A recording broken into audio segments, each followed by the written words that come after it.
Soul of the mind, key to life's ether. Soul of the lost, withdrawn from its vessel.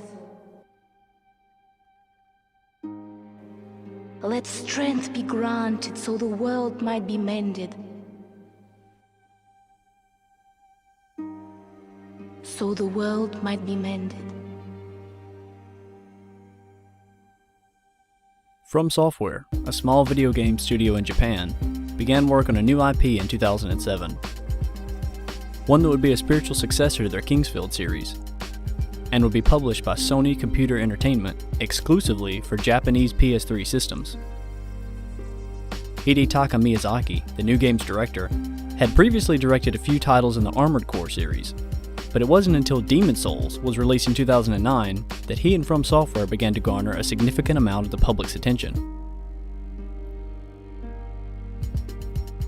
With a marketing campaign that existed entirely as a single trailer, and a development team working essentially in the dark, Demon's Souls remains the epitome of a dark horse success story.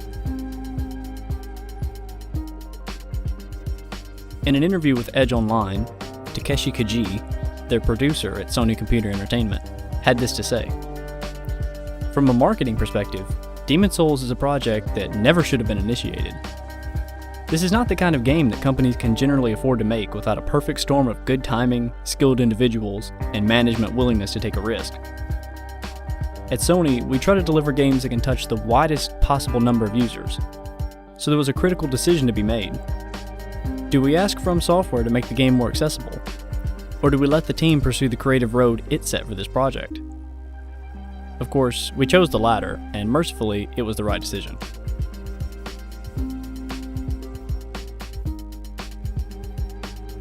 Just before release, Sony Computer Entertainment and From Software demoed the game at the 2008 Tokyo Game Show, but the reactions from players was discouraging. It was nothing short of a disaster, stated Kaji. You can't possibly understand its approach in 5 minutes. They were left disoriented. This feeling was compounded by the fact that the controls aren't based on any familiar scheme.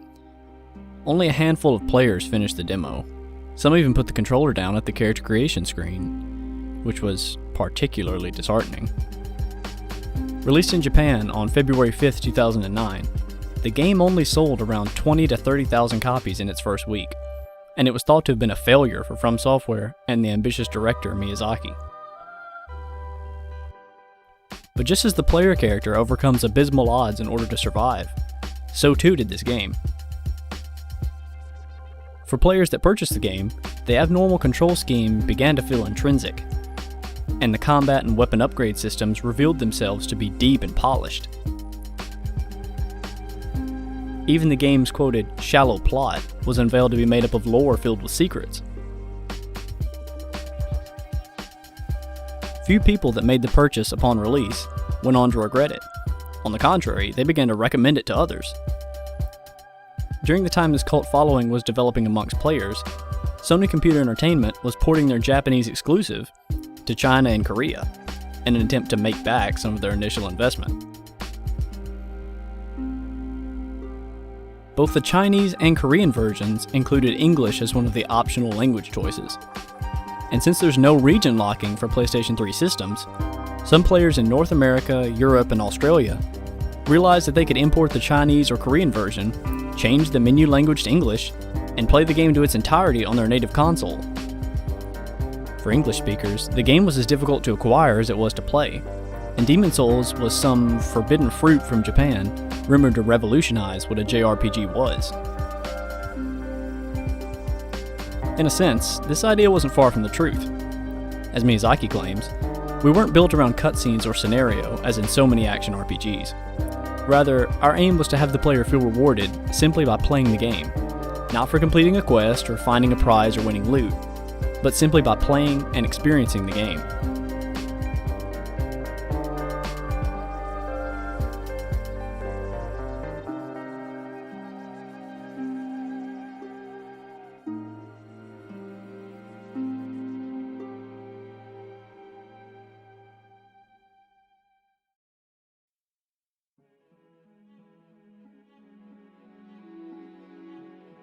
But beyond creating an outstanding single-player experience, the team at From Software also managed to create a revolutionary online multiplayer system as well. Between leaving bloodstains where you die in other players' worlds so they're warned of potential danger, and leaving messages on the ground for their players to read, Demon's Souls has the potential for some unusual but not at all uninteresting asynchronous co-op. That being said, the summoning and invading systems are possibly even more innovative. Upon death, a player's maximum HP is halved, and they're said to be in soul form. The only ways to return to their body and regain their full HP bar are to kill one of the game's bosses, help another player kill the boss by being summoned into their world and working together, or invading the world of another player, killing them, and taking their body for yourself. This is a somewhat self-regulating mechanic when it comes to the difficulty introduced by PvP interactions. New players are probably going to die often, meaning that they will be in soul form most of the time. This means that they can leave their summon sign to play cooperatively with another player, or play the game on their own without the risk of being invaded. While veteran players are likely to stay in body form most of the time, meaning they constantly run the risk of being invaded by another player, adding another layer of potential danger. At first, these multiplayer rules sound confusing, but at FromSoft, a significant amount of time was put into making them balance one another as they do. At a certain point, we realized it was just too difficult to explain why we needed servers in our single-player game, says Miyazaki. We tried everything, even using pictures, but the core concepts are so unusual, it's extremely difficult to explain. You need to experience the game to appreciate the approach. Demon's Souls' greatest asset is the experience.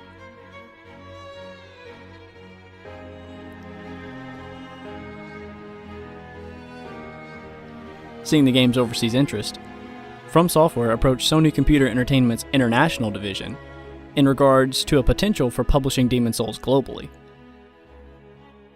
But unfortunately, were turned down.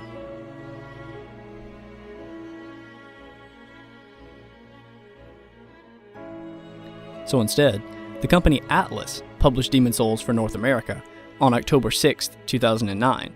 And as a result, the North American version has trophies, save data, and servers that are incompatible with other versions of the game. By 2010, the North American version of Demon's Souls had sold over 500,000 copies.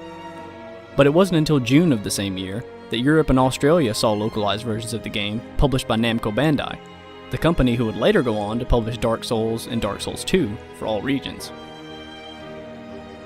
Since that time, Sony Computer Entertainment's international vice president, Young-Kyung Kim, admitted it was a mistake to pass on publishing Demon's Souls internationally.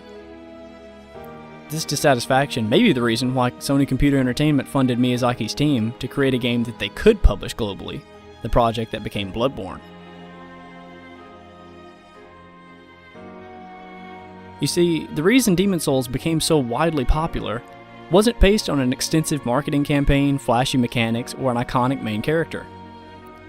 Demon's Souls was a success solely for its genuine quality.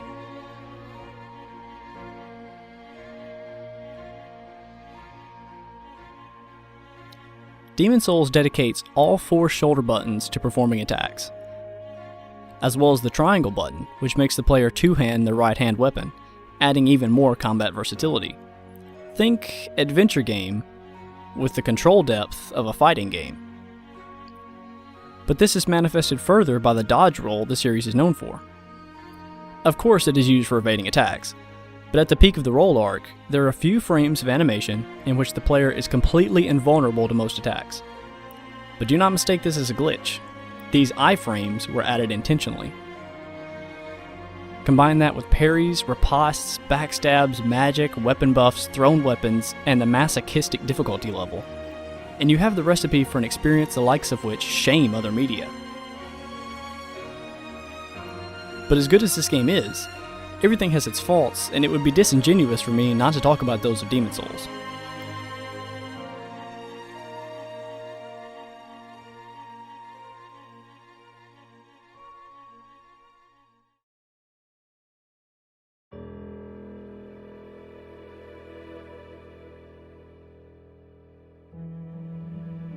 First of all, the game was rushed, and the team was only able to complete 5 of the 6 originally intended worlds accessed from the Nexus. This was handled somewhat gracefully at least. The non-playable characters speak of the 6 Archstones used to travel to different worlds in a past tense. For in the actual Nexus, there are only 5 to be found, along with a broken 6th. But there are more issues than a simple lack of content. Magic is considerably overpowered in the game, and has the potential to make massive bosses and fights against other players trivial. This was meant to be balanced by the blue magic bar that restricts how many spells can be cast, but due to MP restoring equipment and consumables, this mechanic is often left unchecked. Another issue results from the lack of a poise system. That is to say, every weapon in the game makes the player flinch, no matter their degree of armor. That, coupled with some generous recovery delays on some attacks, can result in cycles the player is unable to escape from, which becomes even more of an issue where PvP is concerned. But the biggest annoyance of all is probably the world tendency system. Meant to provide replayability, this mechanic locks or unlocks certain areas or events in a stage based on the player's success rate. The more bosses the player kills, the lighter their tendency becomes, and the more they die and lose their body in the world, the darker it becomes. Pure white world tendency is required for some events, and pure black for others, which would be acceptable, except that each time the game connects to its servers, these tendencies are reset. So rather than inspiring additional playthroughs, most players find it inspiring frustration as they're suddenly locked out of an area and don't understand why. With all that said, Demon's Souls has been a favorite of mine since I first played it in 2009. And despite it being a PS3 exclusive, it's inspired a whole new genre of action RPGs that remind us of skill earned through negative reinforcement, common in classic arcade games.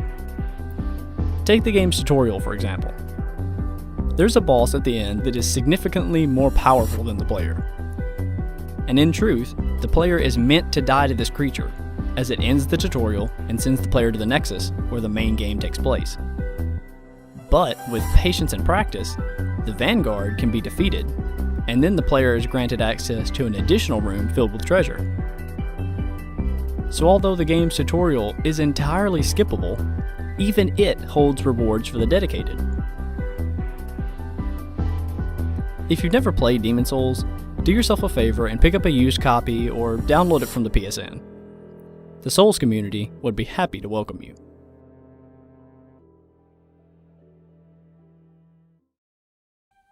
If you don't already know, the music used in this video was performed by independent musicians from various places on the internet, many from here on YouTube. If you like what you've heard, click the links in the video description and hear more of it. You can also support my channel by clicking the Patreon link in the video description and get your name in the credits of future videos if that's your style. But as always, thanks for watching.